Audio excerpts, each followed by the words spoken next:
Hey everybody, I've decided to do a weekly top 10 list where I do the top 10 best or the top 10 worst of whatever I feel like doing. Let's get started. So today my list is going to be the top 10 best comic book to movie superhero portrayals of all time. And this list doesn't necessarily mean that they have to be exactly like the comic book. They just have to give the essence of that comic book character. So basically when you think of their portrayal, you think of the comic book character. Let's get started. Number 10, Scarlett Johansson as Black Widow. Now, Scarlett Johansson does happen to be the only female on this list, and that's because nobody else can do their character justice like Scarlett Johansson can. In the comics, Black Widow is the ultimate female agent. Whenever something needs to get done, it would be Black Widow. The way Scarlett Johansson played Black Widow in the Avengers, she got stuff done. She was able to stand out amongst people like Thor and Iron Man, and I think Scarlett Johansson did a great job. Number 9, Edward Norton as Bruce Banner, the Hulk. Now, I know a lot of you preferred Mark Ruffalo as Bruce Banner to Edward Norton, but for me, whenever I think of the perfect portrayal of Bruce Banner from comic book to film, I think of Edward Norton. I mean, okay, look at the picture of the comic book version of Bruce Banner.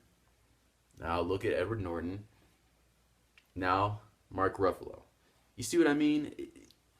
It's just the way it goes, and I think he did a great job. He played somebody who's very weak but somebody who's a good person. Doesn't seem to fit in, and he just doesn't want to be the Hulk. I prefer Edward Norton's portrayal.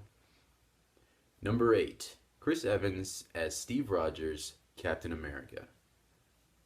Now, if you're like me, you did have some doubts when Chris Evans was cast as Steve Rogers, mostly because everything we've seen him in, he usually plays the funny guy. Fantastic Four, he played Human Torch, and he was great as that funny character. And he went from that to playing the leader of the Avengers, and he had to play somebody that was genuinely a good person, and most of all, a leader. And he really surprised me. I know I was worried when the Avengers was coming out that Robert Downey Jr. that they were going to make Robert Downey Jr. the leader of the Avengers, mostly because he's Robert Downey Jr. But Chris Evans did a great job, and there you go. Number 7, Chris Hemsworth as Thor. In the comic books, Thor is stubborn, he's arrogant, but most of all, he is a hero. Chris Hemsworth does a great job. One of the reasons that Chris Hemsworth is Thor, in my opinion, is because the dude is like 6'4", his voice sounds like he came from Asgard. This guy was born to play Thor. Number 6, Andrew Garfield as Peter Parker, Spider-Man. Sorry, Tobey Maguire, but you just whined just a little bit too much for me. In the comic books, yeah, Peter Parker had a lot of problems. He's a teenage superhero. And just because he had problems doesn't mean he wasn't a strong character. I think Andrew Garfield played the perfect Spider-Man. He was still the blend of nerd / kinda cool guy, but most of all, he got his nervousness around girls perfectly. I mean, what teenage guy doesn't relate to Peter Parker when it comes to talking to a girl? Number 5, Patrick Stewart as Charles Xavier, Professor X. Anytime you tell somebody Patrick Stewart is in a movie, either you're going to say, oh, it's the guy from Star Trek, or it's Professor X, and they're automatically going to know who you're talking about. All Patrick Stewart had to do was pretty much just be himself, and that's what he did, and he did a great job. Number 4, Christopher Reeves as Clark Kent, Superman. Now, I know a lot of people said, oh, Henry Cavill's was better, some people say Brandon Routh was better, but for me, anytime somebody's going to play Superman, it's always going to be measured to how well Christopher Reeves, or how they do compared to Christopher Reeves. Christopher Reeves defined what it is to play Superman on film. He had the perfect blend of socially awkward Clark Kent and a superhero that everyone is supposed to look up to, Superman.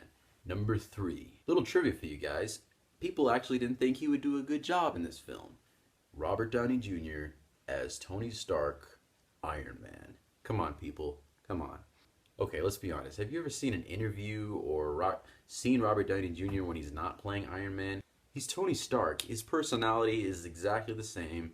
He happens to look very similar to the character in the comic books. When there were rumors that Robert Downey Jr. was going to come back for Avengers 2, people were losing their minds. People were saying, I will never go see this movie if Robert Downey Jr. isn't in it. And the reason is because he is Tony Stark. It'll be a long time before I think anybody can play this character as well as Robert Downey Jr.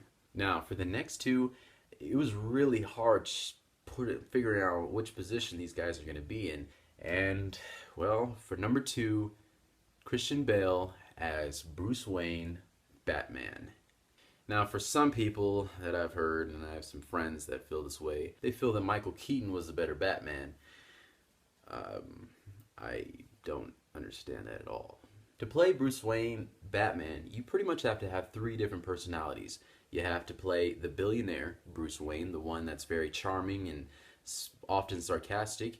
You have to play the Bruce Wayne that is Batman when he's with Alfred. And then you have to play, of course, the brute force that is Batman. Now, Christopher Nolan was going for a more of a fighter type Batman, not so much of as a super intelligent guy as the Batman is in the comic books.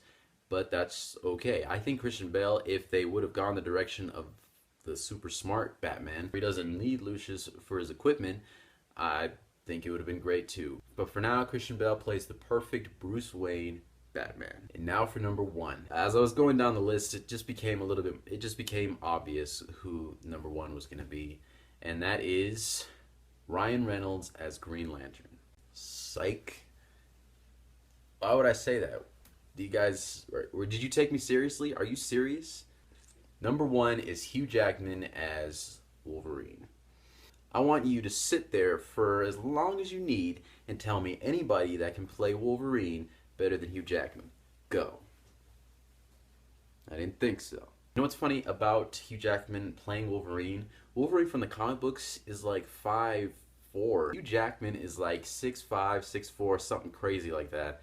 And nobody even cares. I don't care.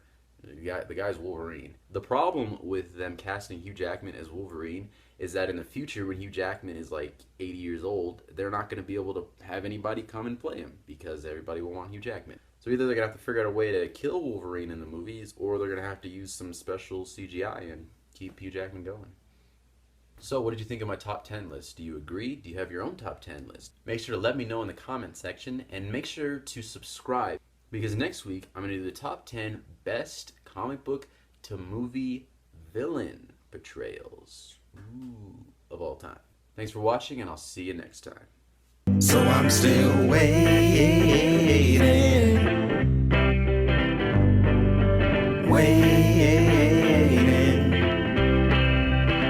So I'm still waiting.